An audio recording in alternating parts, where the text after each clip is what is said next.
We live in a pretty small house with a small two-car garage, so I'm always looking for ways to shrink down the shop. I found a workbench which folds by a company called Bench Solution.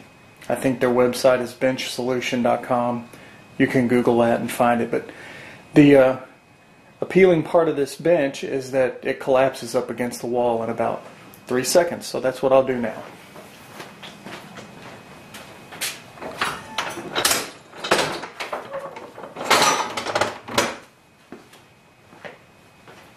That's about all there is to it. If you want to pull it back up, you just grab it and it locks and you're done.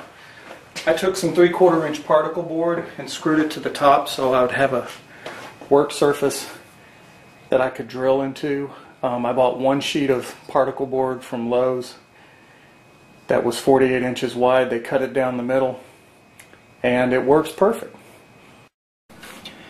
And here it is from another angle.